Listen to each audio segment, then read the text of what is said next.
que vous avez déjà décroché auprès de l'ARMP et sur financement de l'ARMP. Le séminaire de l'UIA sur l'arbitrage qui se tiendra à Dakar au mois de février. Et je tiens à préciser une chose. Les barreaux africains qui se bousculent pour obtenir le pouvoir d'organiser quelque chose pour l'UIA, c'est immense, c'est nombreux. Dieu merci, c'est extraordinaire. Chaque fois qu'il s'agit du Sénégal, les gens sont enthousiastes pour venir au Sénégal. Et là encore, le bâtonnier veut innover. Il veut que le séminaire se tienne à Saly. La commission est à pied d'œuvre. Les gens étudient les modalités. Et il faut s'en féliciter.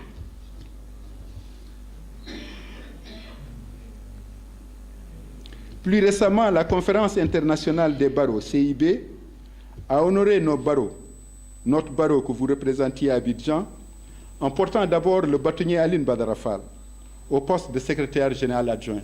Il faut que je vous porte l'information. La CIB a un secrétaire général et 2 secrétaires généraux adjoints. Les 2 secrétaires généraux adjoints, c'est un ancien du bâtonnier de Bruxelles et le deuxième, c'est notre confrère Aline Badara Fall. D'ailleurs, lorsque nous avons présenté la candidature du Sénégal pour accueillir le prochain congrès, le Gabon, qui était notre adversaire, a dit « Mais vous avez déjà Aline Badara Fall comme secrétaire général et vous voulez encore organiser ?»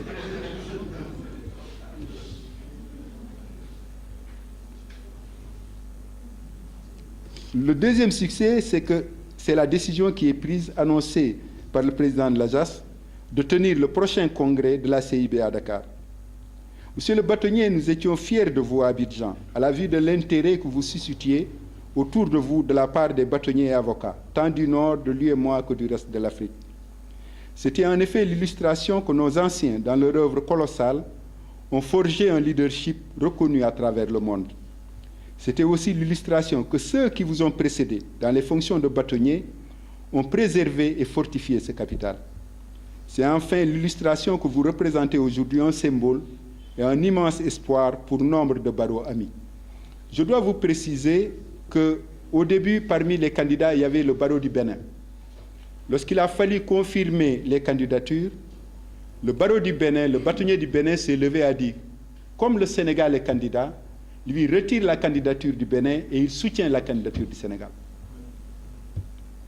Monsieur le bâtonnier, l'homme, dit-on, est un être de besoin. Enfant, il n'est que cela. Adulte, que ce soit comme individu ou comme groupe, il a pris la mesure des besoins permanents à la satisfaction desquels il doit se consacrer sans trêve. Vous avez pris la mesure des attentes de nos confrères et vous vous dévouez à la tâche avec bonheur et succès. En cette nouvelle année 2004, nous formulons pour vous, monsieur le bâtonnier, nos meilleurs vœux.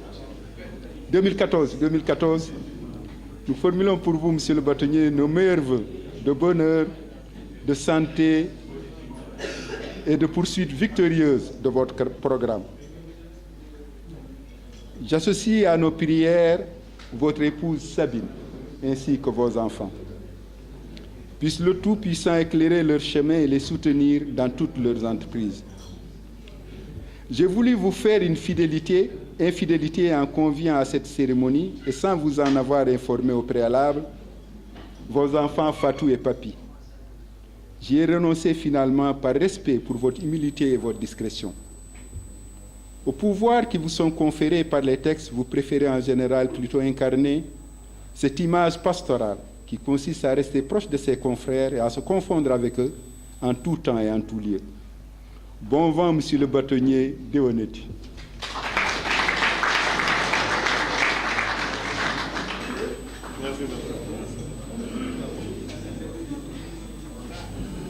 Merci Sadel. Donc, informé avant de passer la parole à monsieur le bâtonnier qu'un cocktail est offert aux confrères après cette cérémonie protocolaire. Et ça également, c'est une innovation du bâtonnier. Il a souhaité qu'on fasse un appel d'offres, qu'on s'en ouvre à plusieurs traiteurs. Et en fin de compte, c'est le Café de Rome qui est pour nous plus professionnel qui a gagné le marché. Et donc, c'est le Café de Rome qui va vous offrir ce cocktail. Monsieur le bâtonnier, vous avez la parole. Messieurs les bâtonniers, Madame Messieurs les membres du Conseil de l'Ordre, Messieurs les administrateurs de la CARPA, Monsieur le Président de l'AJAS, chers confrères,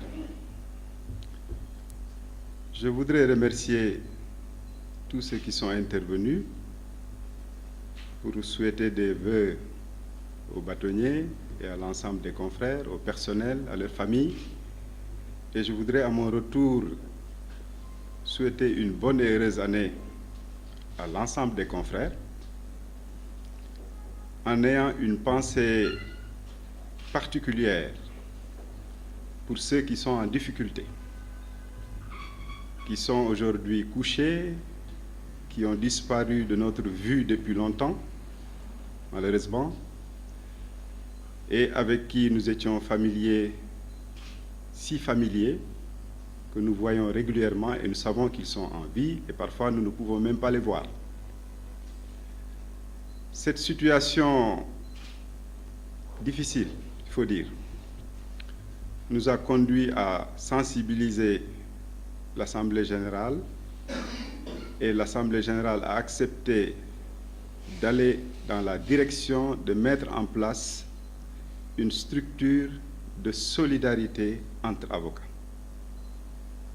Et je dois ici féliciter et remercier les membres de la commission, dont Magatte Yade ici, Maître Awa Dieye et d'autres, peut-être que j'oublie de citer, ils m'en excuseront, d'avoir fait dans un temps très court un travail remarquable au point que nous avons pu la dernière fois, c'est-à-dire mercredi seulement, mercredi dernier, en Conseil de l'Ordre, en première lecture, adopter le travail qu'ils ont fait en formulant des recommandations pour qu'ils puissent être approfondis. Et nous avons bien noté que dès le prochain conseil, c'est-à-dire le conseil de début février, puisque vous le savez certainement, le conseil se réunit le premier mercredi du mois. Alors nous entendons à cette date, au prochain conseil, adopté par une délibération du Conseil de l'Ordre, c'est ce qui est retenu, le mécanisme de solidarité qu'ils ont préconisé. Le fonds, c'est précisément un fonds d'aide et de solidarité qui est retenu avec différents modes de fonctionnement. Il y aura bien entendu une communication sur ce point important, mais c'est pour dire à quel point nous pensons à tous ces confrères et aujourd'hui nous sommes en train de faire la liste des uns et des autres pour réparer cette anomalie. Parce qu'il y a une anomalie, c'est vrai qu'ils attendent de nous un soutien matériel, mais avant le soutien moral, avant le soutien matériel plus exactement, le plus important, et nous avons été, il faut dire, fortement sensibilisés par un confrère lors du dernier conseil, qui a fait ainsi qu'il le disait lui-même un plaidoyer pro domo, parce que lui a été malade. Il était au conseil et il s'est plaint de ne pas avoir entendu l'ordre. On a été contraint en toute humilité de faire un mea culpa, mais de tirer la leçon.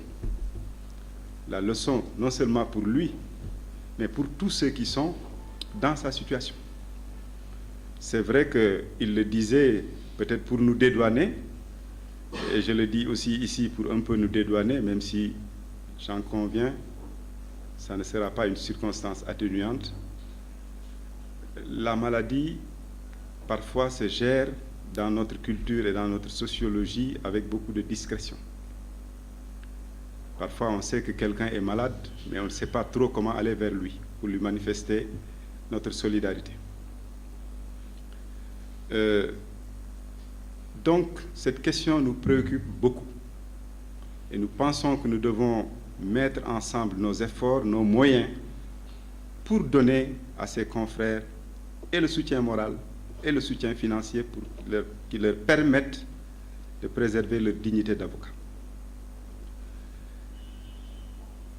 Je ne vais pas dire ce qui a été fait. Je considère que ce qui est le plus difficile, c'est ce qui reste à faire. Et je sais aussi que le temps qui nous est imparti, le temps du mandat, Je disais à M. le bâtonnier Alioune Badara Fall que dans mon esprit, c'est 2 ans, puisque le jour où on vous dit qu'il y a un dauphin qui cherche la place, moi j'aurais tendance à lui laisser la place. Mais encore faut-il qu'au bout des 2 ans, on ait avancé dans ce qui est notre ambition. Qu'est-ce qui est notre ambition? Fondamentalement, c'est de changer un peu le profil de l'avocat. C'est très ambitieux, surtout pour 2 ans. Mais on connaît un peu l'histoire de notre barreau. Les bâtonniers, je déjeune souvent en les regardant dans la galerie des bâtonniers.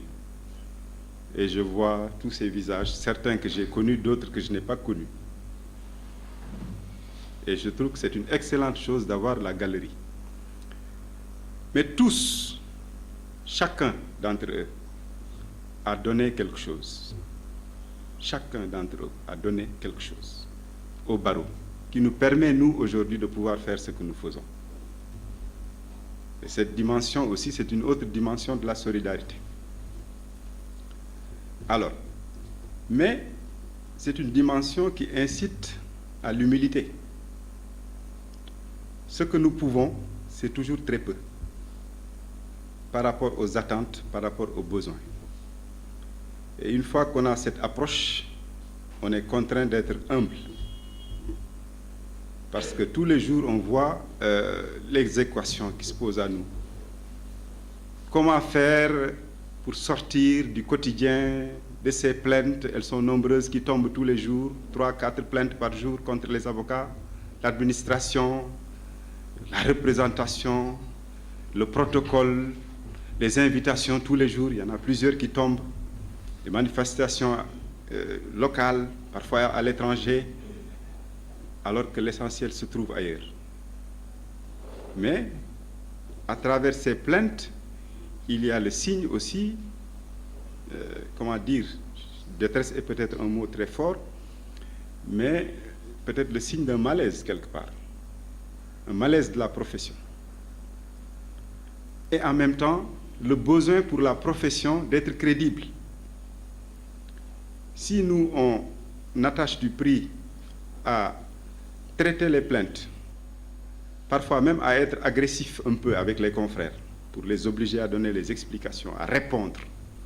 On fait l'effort de répondre aux plaignants dans les délais, parce que nous considérons que ça fait partie du minimum que l'on attend d'un ordre, d'une administration. C'est parce que derrière tout cela, nous voyons la nécessité d'entretenir la relation fondamentale entre l'avocat et le client, qui ne peut être basée que sur la confiance. S'il n'y a pas la confiance, il n'y a pas d'avocat, il n'y a pas de client. Ce matin, je suis allé rendre visite à un client à la maison d'arrêt. Ça arrive rarement, mais ça arrive parfois. J'étais obligé de leur expliquer que je n'étais pas pénaliste du tout, même si dans mes années de stage, je n'ai fait que du pénal. J'ai eu à m'entretenir un peu avec le régisseur pour lui dire, bon, nous avons réparé, quand nous sommes arrivés, quelques machines, nous avons des tables que nous n'utilisons pas, nous avons des chaises, qu'est-ce qu'on peut faire? Est-ce qu'on peut connaître les besoins? Ils étaient enchantés. Et ils m'ont fait faire le tour de la prison pour la première fois, à l'intérieur. Ça fait plus de 30 ans que je suis avocat, c'est la première fois que j'ai franchi l'autre seuil, là où ils sont à l'intérieur. Et je suis allé jusqu'au bout. Le foyer, l'infirmerie, le terrain de basket, là où ils font les prières. J'étais étonné, c'est un autre monde. Et ils étaient ravis, enchantés, étonnés et surpris qu'on puisse s'intéresser à eux. Je pense que voilà aussi ce que nous devons faire en termes d'action pour rendre visible l'ordre, pour rendre crédible la profession. Et bien entendu, la formation. Le Conseil de l'ordre a adopté un programme ambitieux de formation, puisque nous voulons, chaque mois, faire au moins un atelier ou un séminaire. Et de préférence avec un sponsor qui accompagne, un partenaire stratégique, etc. Nous avons déjà pour le mois de février au moins trois événements majeurs. Nous sommes obligés dans l'urgence de travailler sur le code pénal, le code de procédure pénale. Pourquoi? Parce que nous avons appris récemment, à la veille du Conseil, donc mardi dernier seulement, que les projets étaient déposés auprès du secrétariat du gouvernement. Ce qui veut dire quoi? Ce qui veut dire qu'il risque d'y avoir une accélération du processus et que peut-être très bientôt, ces dispositions, ces textes législatifs risquent de se retrouver devant l'Assemblée et peut-être votés et peut-être appliqués. Avec le risque qu'on rencontre les difficultés que nous connaissons déjà pour la dernière réforme du Code de procédure civile, où nous avons été obligés, après l'Assemblée générale, de faire un rapport, de saisir le ministère qui met en place une commission paritaire, la commission paritaire qui a travaillé et qui a déposé des conclusions. Maintenant, la prochaine étape, qu'est-ce qu'il faut en faire? Alors, tout cela pour dire aussi qu'il faudrait qu'on améliore notre façon de travailler. Parce que notre institution, notre ordre, ce n'est pas aujourd'hui une petite affaire, c'est une grosse affaire. Alors, est-ce qu'on a les ressources humaines, est-ce qu'on a les ressources matérielles qu'il faut pour répondre vraiment à l'ambition qui est la nôtre? Quand je dis nôtre, c'est tous les avocats. Alors, donc, voilà à peu près les quelques idées. Je ne veux pas vraiment... les moments là que nous avons aujourd'hui sont rares, où on peut... Parce que souvent, il y a le conseil qui fait son travail, les avocats qui ne savent pas ce que le conseil fait, qui peuvent être tentés d'ailleurs de dire qu'il ne fait rien, alors qu'il y a un travail qui est abattu et qui n'est pas toujours porté à la connaissance des avocats. On est en train de travailler sur le site web qui va être bientôt fonctionnel. Tout est prêt sur le plan technique, il reste juste à recevoir les données, à l'alimenter pour qu'il soit fonctionnel. Alors, je suis désolé, j'ai fait une intervention peut-être trop stricte pour cet événement. Je m'en excuse. Je renouvelle encore mes vœux à tous, aux uns et aux autres, aux familles. Et je vous invite au cocktail. Je vous remercie.